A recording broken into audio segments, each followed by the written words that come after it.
2025 में शुरू होने वाली जनगणना महज एक लोगों की गिनती तक सीमित नहीं है। ये भी तय करेगी कि किस वर्ग को कितना आरक्षण मिलेगा, किस क्षेत्र को ज़्यादा बजट मिलेगा और कैसे देश के राजनीतिक नक्शे बदलेंगे। इस बार जो जनगणना होगी वो पूरी तरह से डिजिटल होगी और सवाल जो होंगे वो पहले से कहीं ज़्यादा गहरे होंगे। आपकी जानकारी तय करेगी कि आपके इलाके का आने वाला भविष्य कैसा होगा। तो आज की इस वीडियो में आप सभी ये जान सकते हैं कि कौन कौन से नियम हैं, कौन कौन से सवाल आपसे पूछे जाएंगे, कैसे ये जनगणना भारत को एक नई दिशा देगी। तो वीडियो को अंत तक जरूर देखिएगा क्योंकि इसमें छिपा है देश का भविष्य और आपके क्षेत्र का भविष्य, आपके बच्चों का फ्यूचर। तो चलिए बिना किसी देरी के अपनी इस वीडियो को स्टार्ट करते हैं।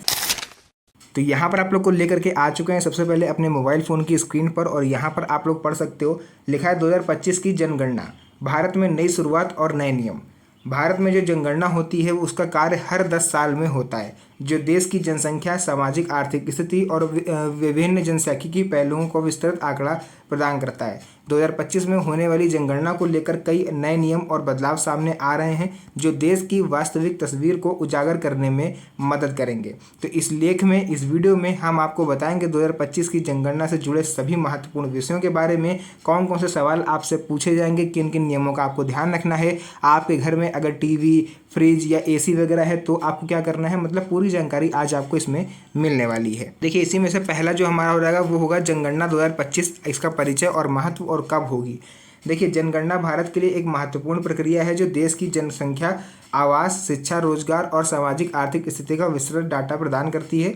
ये डाटा सरकार को नीतियां बनाने, संसाधनों का वितरण करने और विकास योजनाओं को सही दिशा देने में मदद करती है। देखिए कब होगी जनगणना, प्रस्तावित तो ये था कि जनगणना जो है वो जनवरी 2025 के बाद शुरू हो सकती है, लेकिन अब इसको 2025 के एंड में यानी कि दिसंबर 2025 के आसपास इसको शुरू किया जा सकता है। इसके लिए तैयारियां जोरों पर हैं, सभी चीज़ें अपने टाइम टू टाइम होना स्टार्ट हो चुकी हैं और सरकार ने कई नियम भी लागू कर दिए हैं जो आज की इस वीडियो में आपको जानने को मिलेगा। इस जनसंख्या की रिपोर्ट कब आएगी, तो अनुमान है कि जनगणना जो होगी इसकी रिपोर्ट 2026 में प्रकाशित हो जाएगी और इससे ये भी पता चल जाएगा कि इसमें किस वर्ग के कितने लोग हैं, क्योंकि ये जो जनगणना है इस बार जातिगत जनगणना होने जा रही है। दूसरा यहाँ पर नियम आया है, नए नियम और तकनीकी बदलाव। 2025 की जनगणना में तकनीक का भरपूर उपयोग किया जाएगा जिससे डाटा का संग्रहण और विश्लेषण की प्रक्रिया और अधिक सटीक और तेज होगी।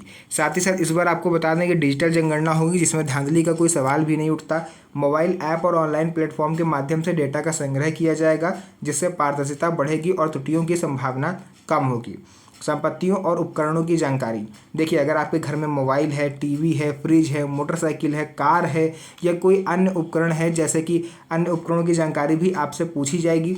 इससे आर्थिक स्थिति को बेहतर आकलन होगा। फॉर एग्जांपल आपकी जो सर्वे टीम है वो आपके घर पे आएगी, वो आपके घर के अंदर तो आके नहीं देखेगी, लेकिन हाँ वो आपसे ये सवाल ज़रूर करेगी कि आपके घर में कितने टीवी हैं, फ्रिज है या एसी लगा है कि नहीं लगा है, बाइक है, गाड़ी में क्या क्या है, कितनी प्रॉपर्टीज़ हैं, इन सब चीज़ों का वो सवाल आपसे करेगी और आपको सही सही जवाब देना है बिना कुछ डरे। क्योंकि आप लोग सच बता दोगे तो ऐसा नहीं कि वो आपके घर से खोल ले जाएंगे एसी या फिर टीवी आपकी उठा ले जाएंगे, ऐसा कुछ नहीं होने वाला। लेकिन उनको जो है आपके घर की आर्थिक स्थिति का जो आकलन है वो लोग करने आएंगे। उसके बाद देखिए इसमें सुरक्षा और गोपनीयता भी बरती जाएगी। डेटा सुरक्षा के लिए कड़े नियम लागू किए गए ताकि व्यक्तिगत जानकारी सुरक्षित रहे और किसी भी तरह से वो लीक ना हो।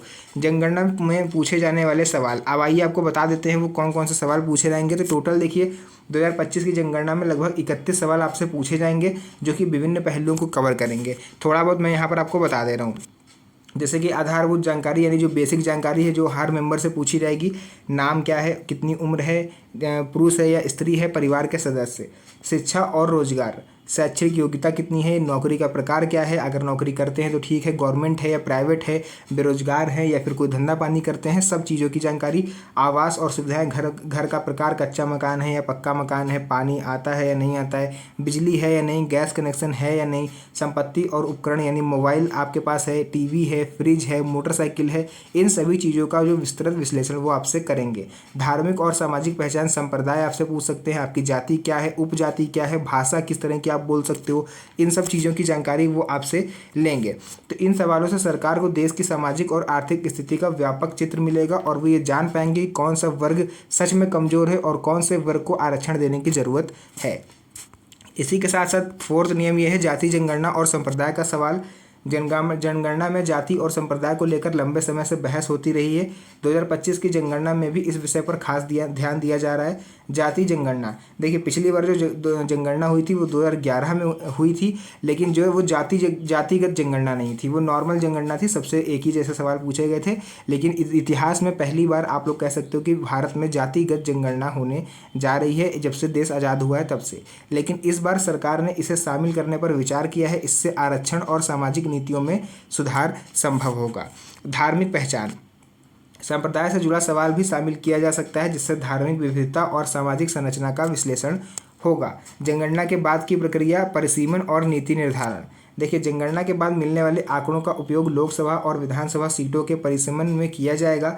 परिसीमन का महत्व क्या होता है आम जनता के लिए?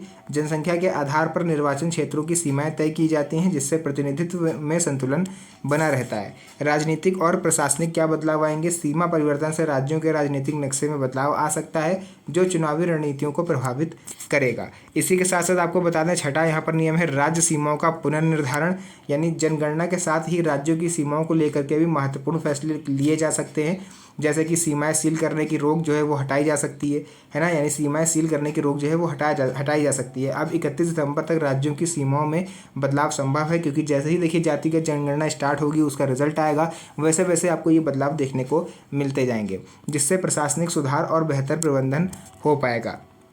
राज्य का पुनर्गठन, यानी सीमाओं के पुनर्निर्धारण से राज्यों के विकास और संसाधनों के बेहतर वितरण की संभावना बढ़ेगी। सातवां सवाल जो होगा वो आपसे होगा जनगणना से जुड़ी चुनौतियां और समाधान।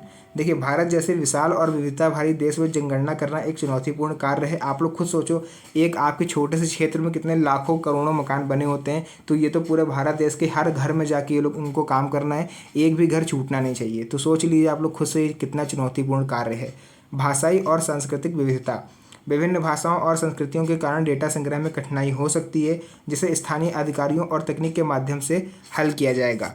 डिजिटल साक्षरता, डिजिटल जनगणना के लिए लोगों को तकनीकी जागरूकता देना आवश्यक होगा। सत्यापन और त्रुटि सुधार, यानी डेटा की सटीकता के लिए कई स्तरों पर सत्यापन किया जाएगा।